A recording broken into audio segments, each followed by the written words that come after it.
En el nombre del Padre, y del Hijo, y del Espíritu Santo. Amén. Dios te salve María, llena eres de gracia, el Señor es contigo, bendita eres entre las mujeres, bendito es el fruto de tu vientre, Jesús. Santa María, Madre de Dios, ruega por nosotros pecadores, ahora y en la hora de nuestra muerte. Amén. En el nombre del Padre, y del Hijo, y del Espíritu Santo. Amén. Hemos iniciado en nuestra reunión anterior, una serie nueva dentro de estas predicaciones sobre la vida y la espiritualidad de Santa Catalina de Siena, hablando sobre la cruz. En nuestra reunión pasada mencionábamos las múltiples experiencias de cruz que acompañaron la vida de Santa Catalina. Hoy nos vamos a acercar a la parte de su experiencia de cruz desde una palabra que fue muy importante para ella, la palabra penitencia. Las dominicas, que eran consagradas laicas, consagradas seglares en ese tiempo, las dominicas a las que ella perteneció, eran conocidas como hermanas de la penitencia de Santo Domingo. Es decir, que su vocación fue una vocación penitencial, una vocación que desde el nombre mismo invita a mirar al dolor de Cristo y al camino de restauración de la integridad del ser humano a través de la redención. Vamos a hablar entonces de la penitencia interior y la penitencia exterior. Van a resultarnos 10 puntos en total para los apuntes si desean tomarlos. Vamos a mencionar las 5 penitencias interiores más sobresalientes y luego las 5 penitencias exteriores que fueron tan presentes en la vida de ella. La razón por la que hablamos de estas penitencias es por el hecho de que son su manera de asociarse a la cruz de Cristo.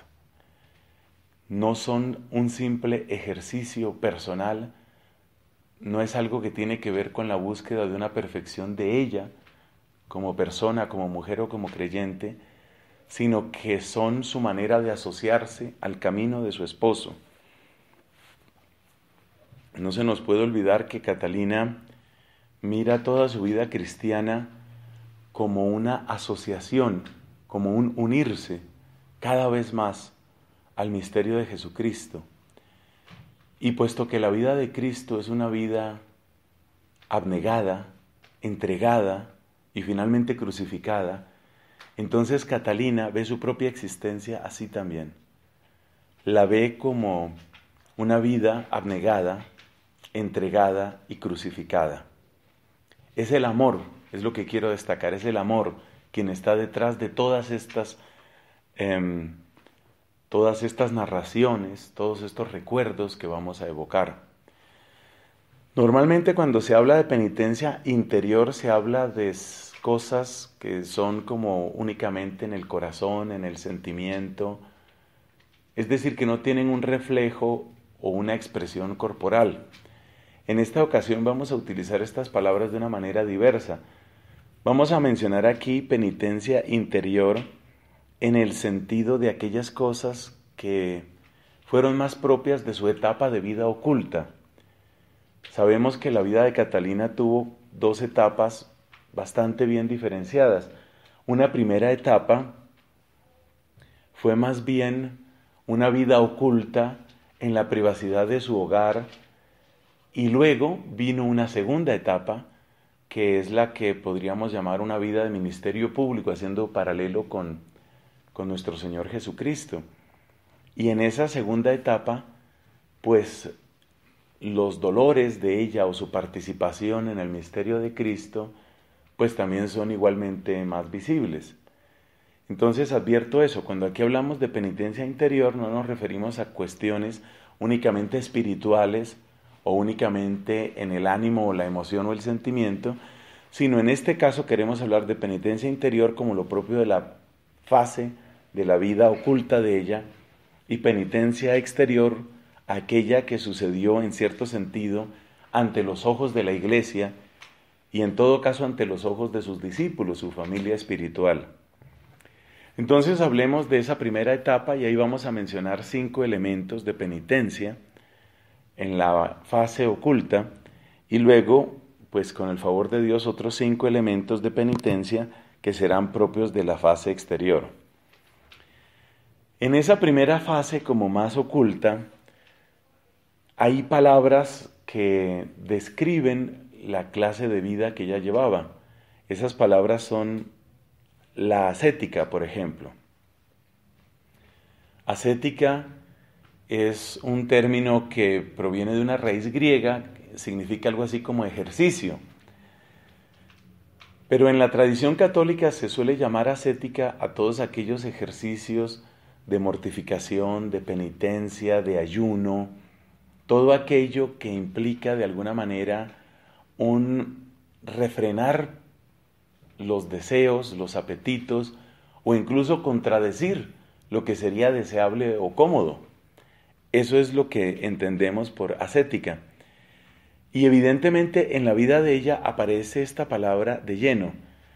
En esa fase oculta, ella hace muchos ayunos, muchísimos, probablemente eso le causó un daño a su cuerpo, hace muchísimo ayuno, además ella practica otras formas de penitencia, no tan extremas como fue el caso de otros santos y de otras personas en la iglesia, pero no le fue extraña, por ejemplo, la práctica de la flagelación.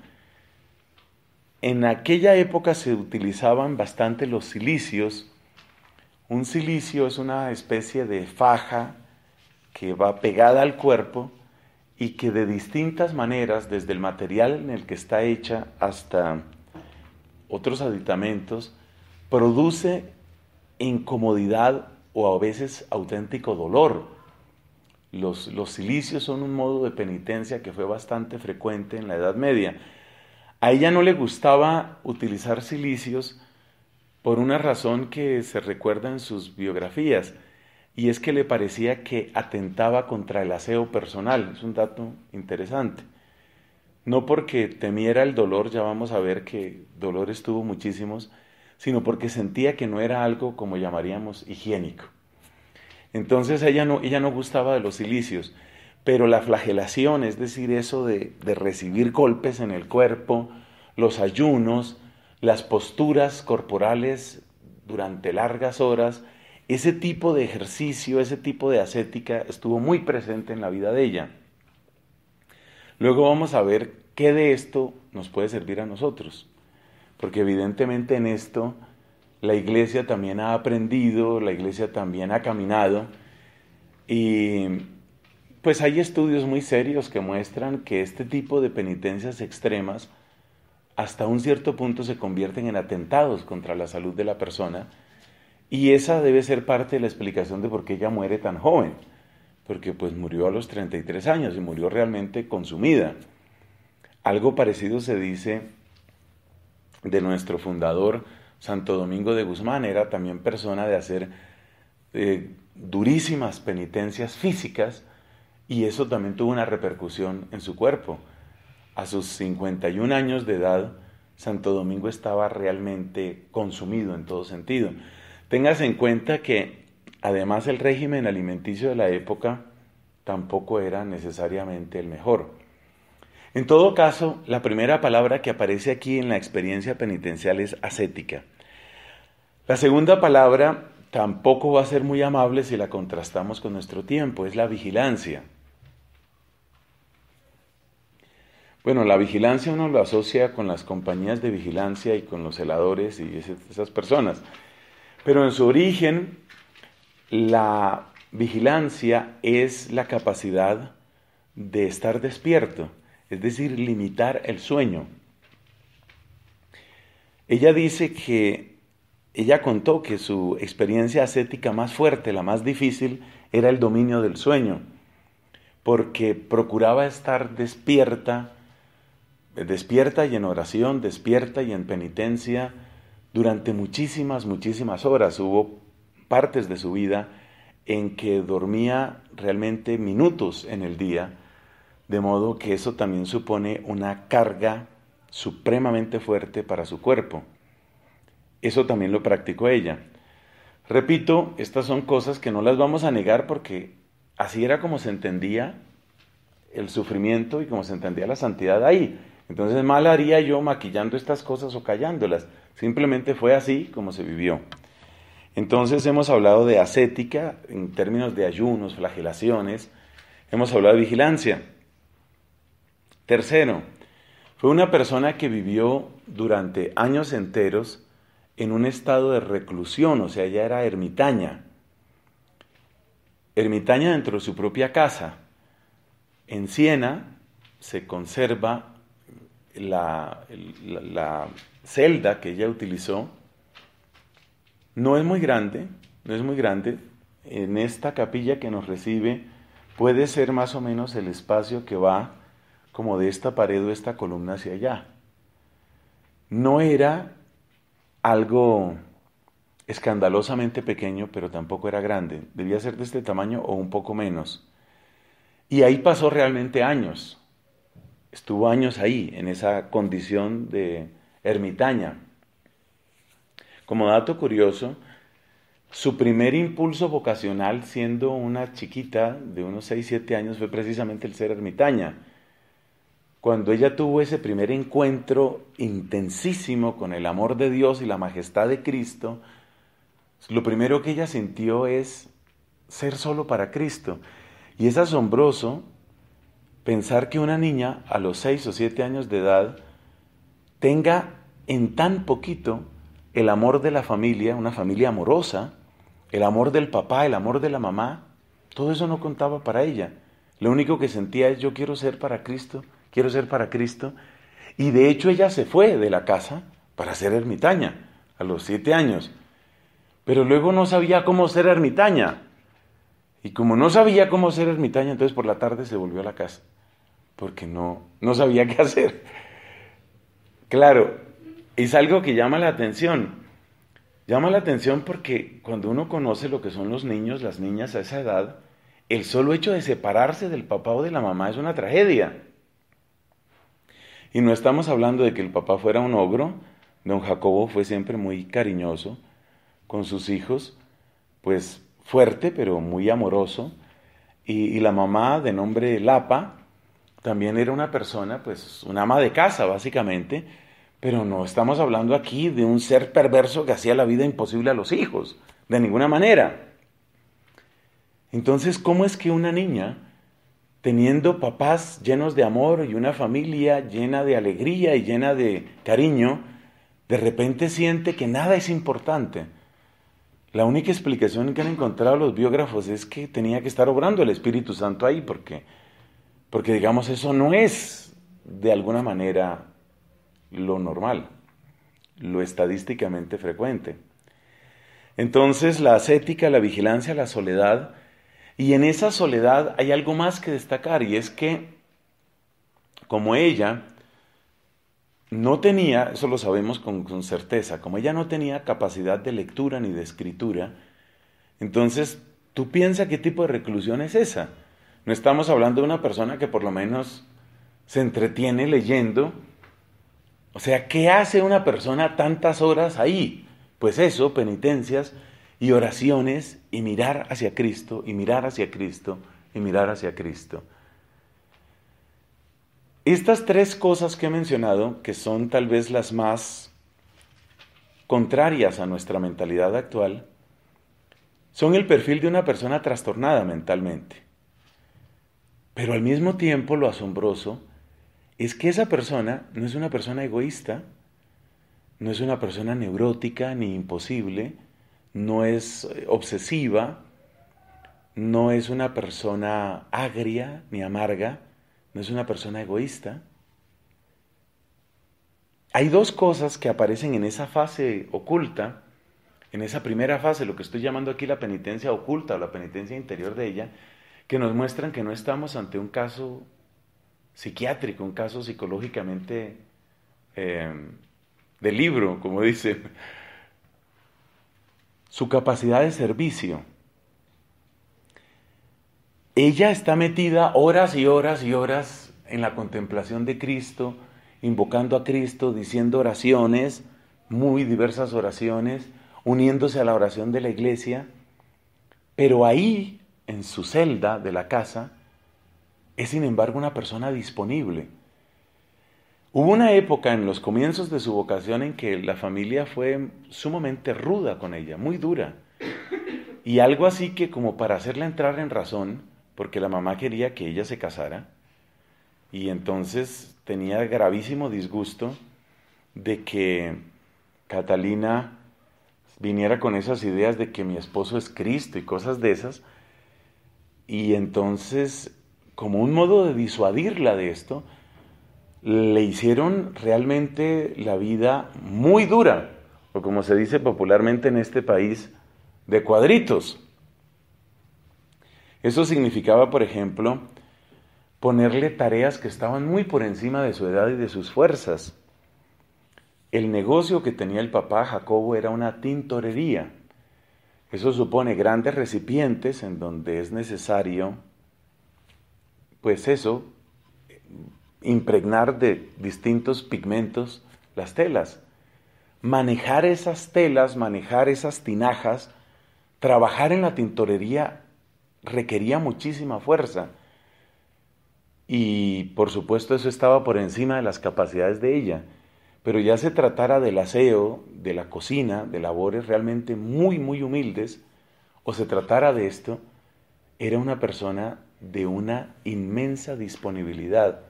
Yo quiero destacar esto porque precisamente nos muestra la frontera entre los casos psiquiátricos y los casos espirituales, los casos de santidad. La persona que tiene una obsesión, así esa obsesión sea religiosa, no quiere salir de su obsesión por ningún motivo. Y eso quiere decir que la persona que tiene una obsesión de tipo psiquiátrico se pone a sí misma en primer lugar. Lo que importa es lo que yo estoy haciendo. Pero ella podía estar en sus largas penitencias u oraciones y con un gran espíritu de obediencia. Mira, viene el cumpleaños de tu cuñada y hay que preparar comida. Preparar comida en esa casa significaba preparar alimentos con distintos platos y entradas y de todo para 50, 60 personas.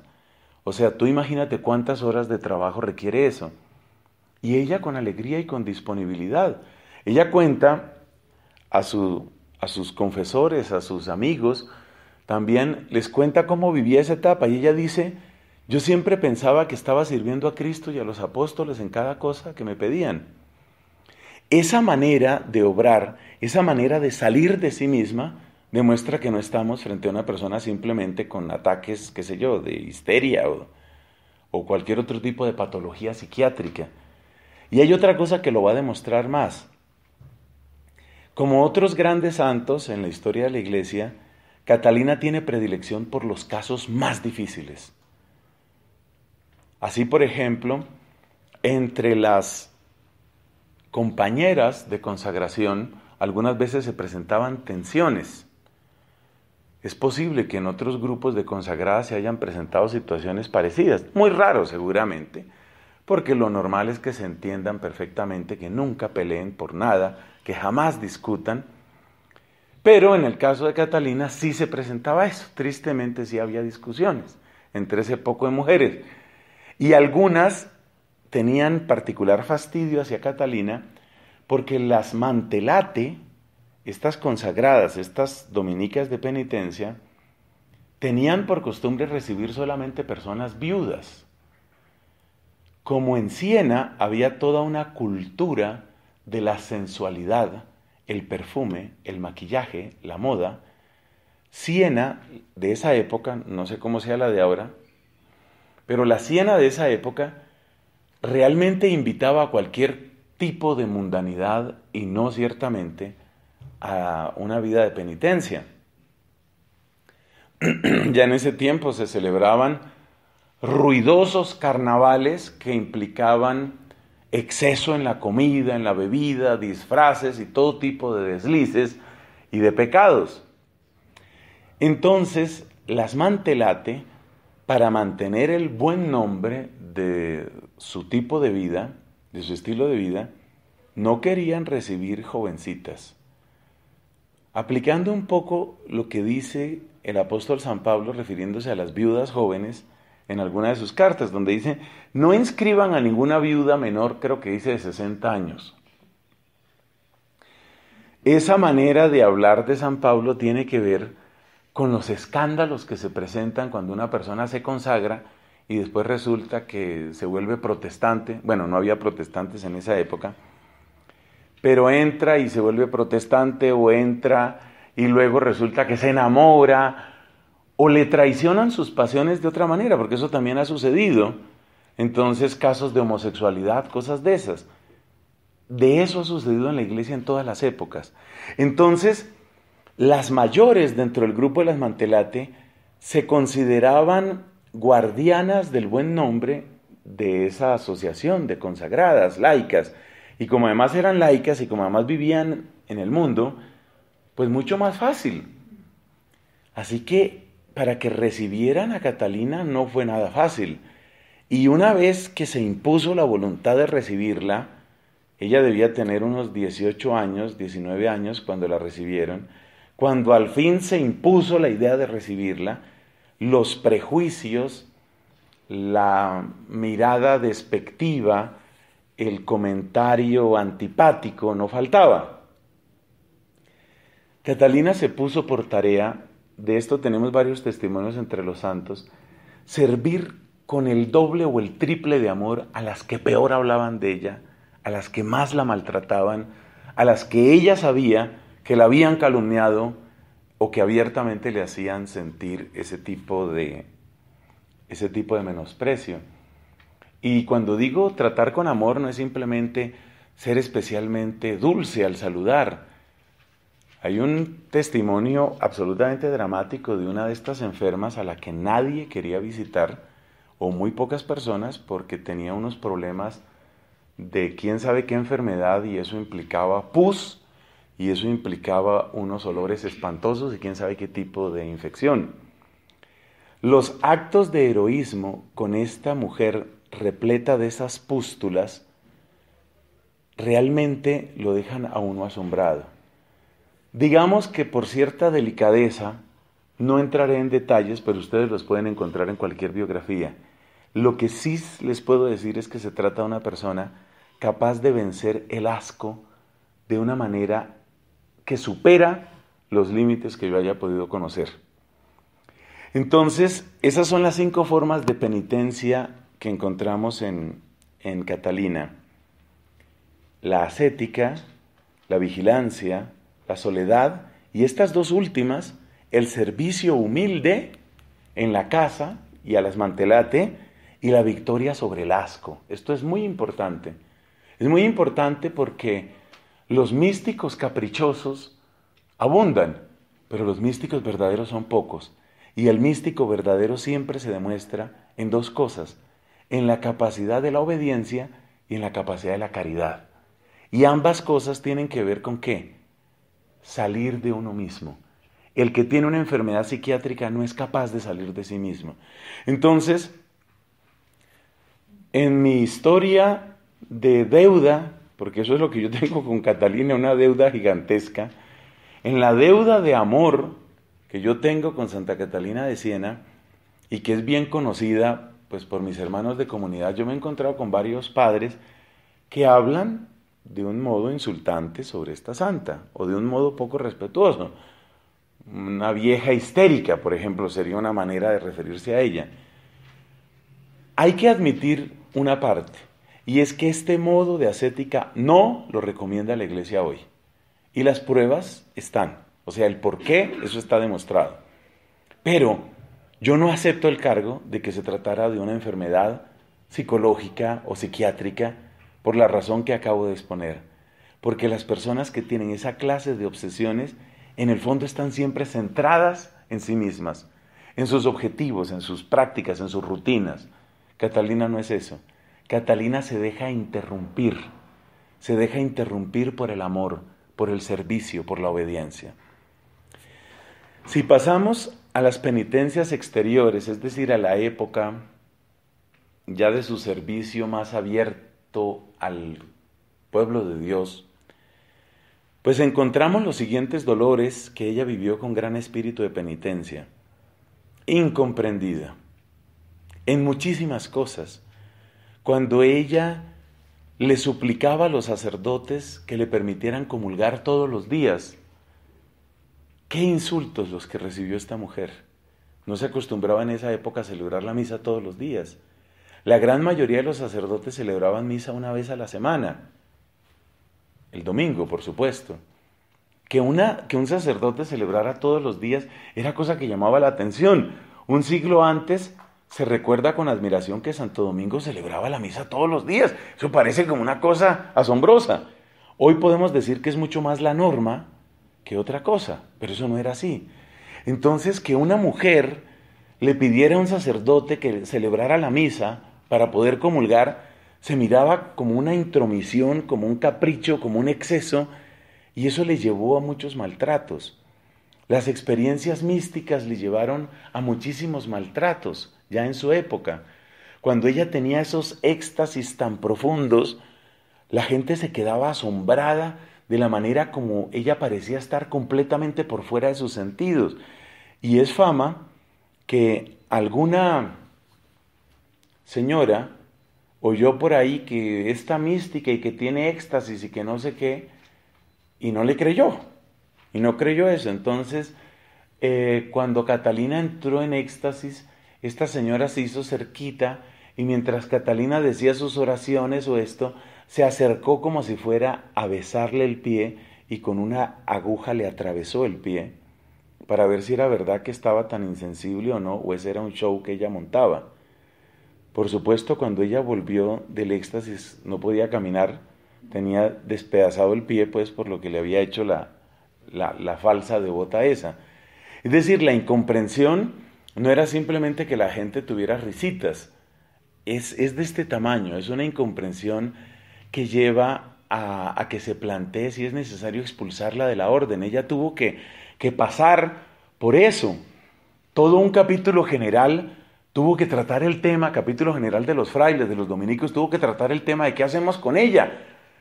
Y entonces quedaba su nombre, su fama, así como a la vista de todo el mundo. ¿Qué hacemos? Y no faltaban, por supuesto, los que en medio de su burla o dijeran, pues se trata de una loca o se trata lo que ya hoy llamamos una histérica.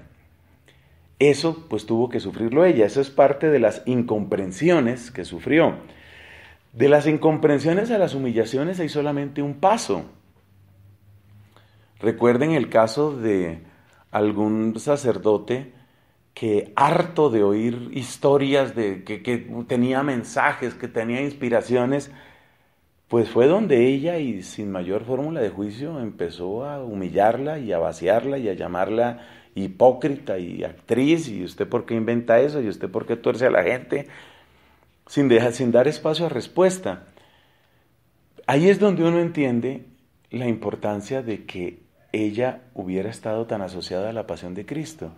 La manera como ella recibía esos, es que le tocaron varios, la manera como ella recibía esos baños de humillación era exactamente como Cristo ante Pilato, o como Cristo en la flagelación, o como Cristo camino de la cruz.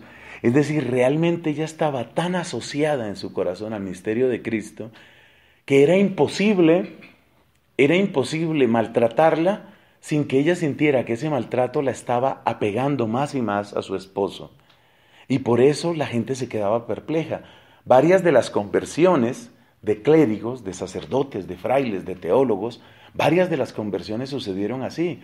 Gente que quiso ponerla a prueba, ponerla en ridículo o humillarla, y se daban cuenta, como dijo uno de ellos, esta mujer es oro puro, porque se daban cuenta, no se puede ser así si no está la persona completamente unida a Cristo crucificado.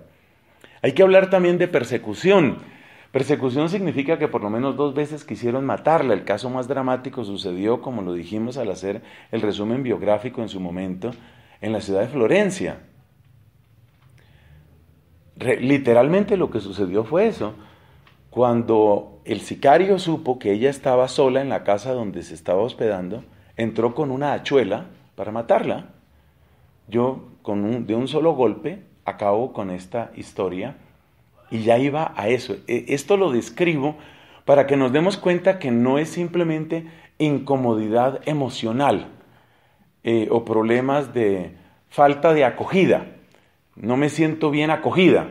No, los problemas eran de ese tamaño. Viene alguien a matarme. Recordemos aquí, porque es muy bello ese desenlace, qué sucede allá en Florencia. Cuando este hombre llega, resulta que la encuentra no solo tranquila, sino casi gozosa. Porque es que acuérdese que uno de los alimentos espirituales de ella fue la leyenda áurea de Jacobo de Vorágine, aquel dominico que hizo un resumen de vidas de santos, obviamente al estilo de la Edad Media, y ahí se cuentan las vidas de muchos mártires.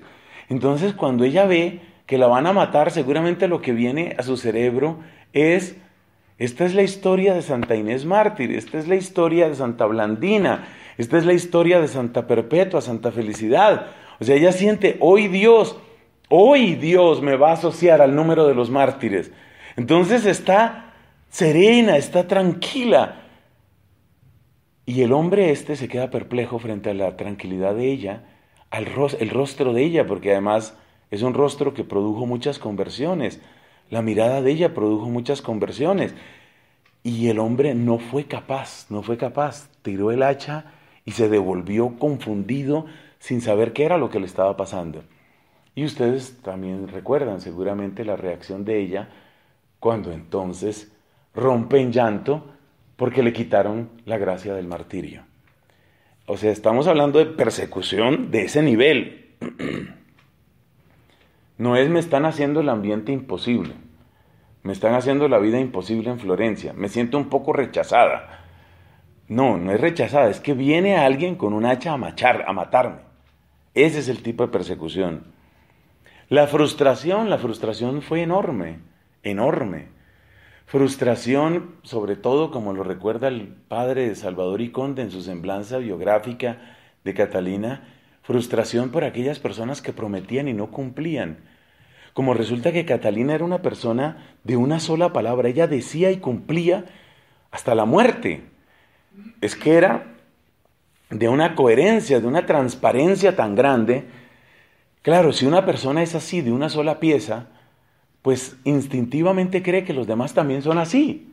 O sea que cuando yo digo sí es sí, cuando digo no es no, según el Evangelio. Pero resulta que en el mundo uno conoce mucha gente que dice sí, pero está pensando no, pero en realidad va a ser que sí, pero al final como que no.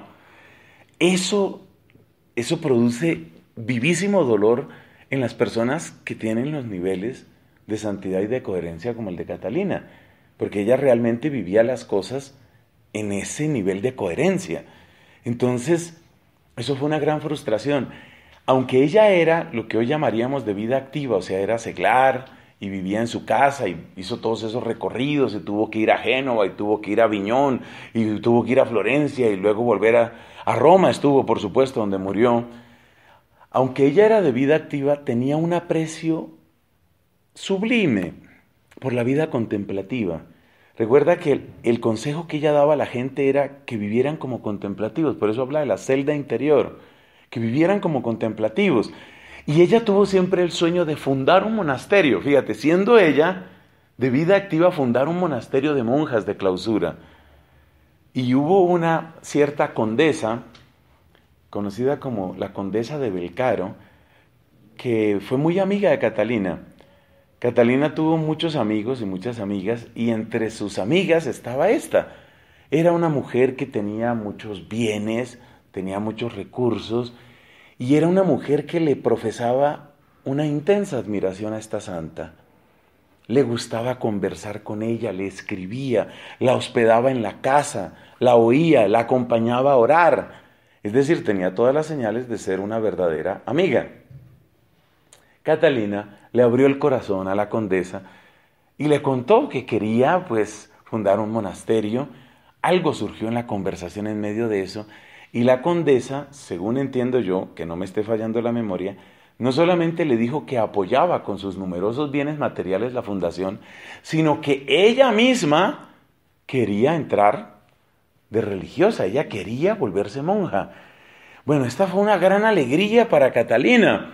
Alegría porque se iba a hacer una casa de oración y alegría de ver cómo una persona que había estado tan metida en las cosas del mundo, como era esta condesa, pues se iba a entregar radicalmente a Dios.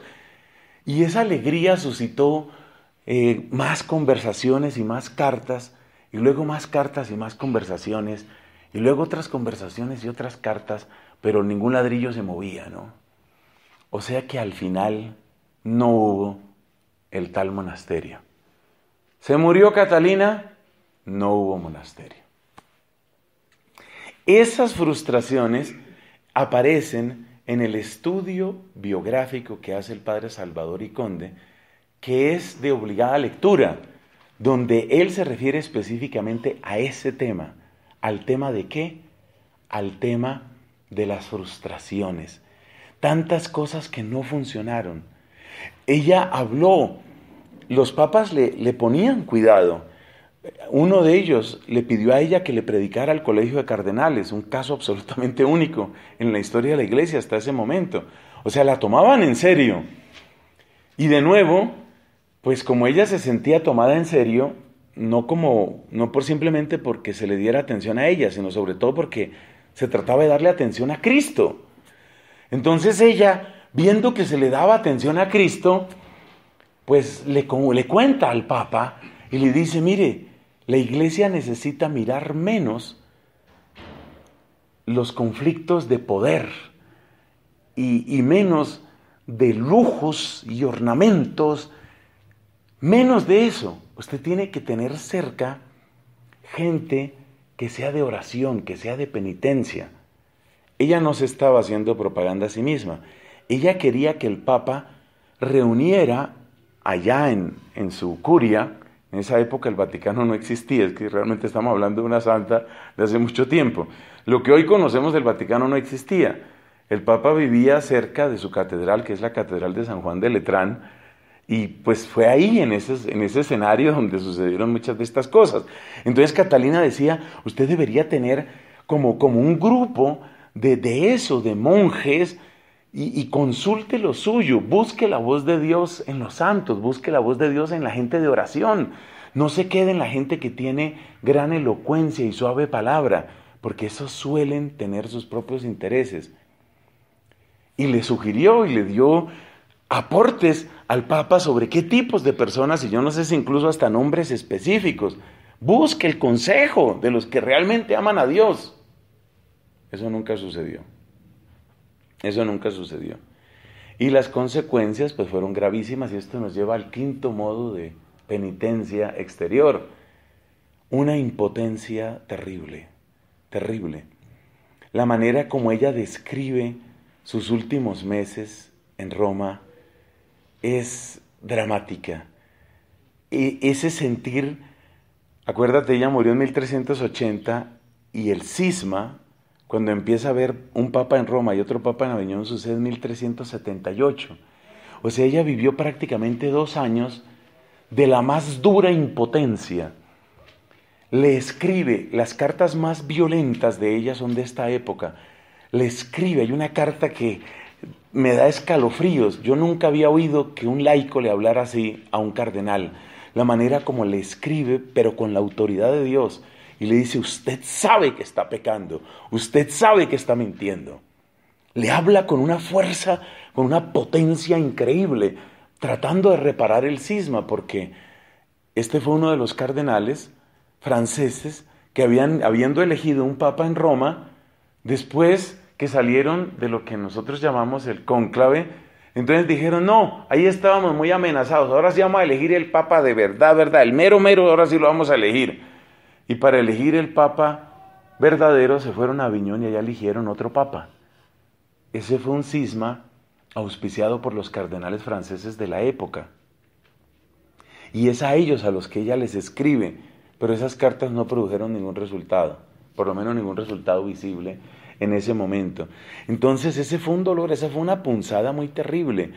Yo me atrevo a comparar esos dolores realmente con los dolores de la cruz en Jesús y en María, porque es sentir como una muralla que simplemente no te deja, y no te deja, y no te deja, y muérete, porque no se va a lograr.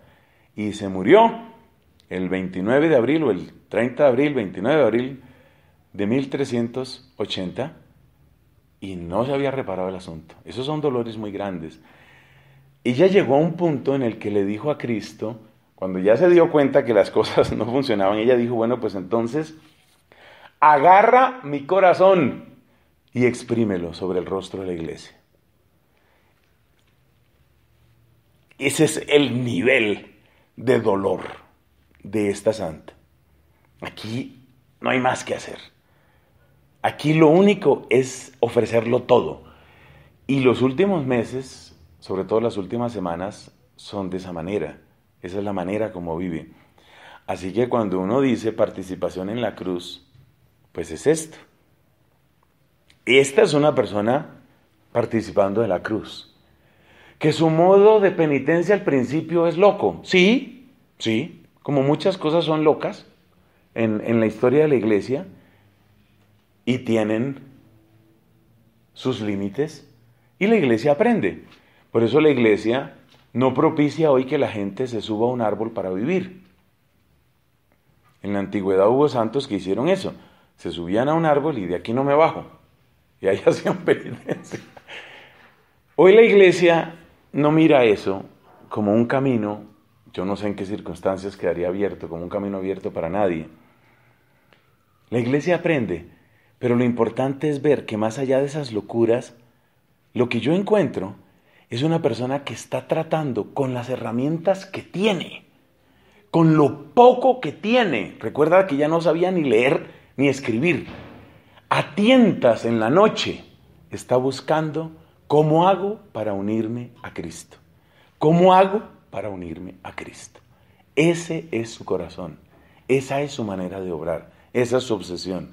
Y luego mostró a lo largo de la vida que era eso lo que la movía.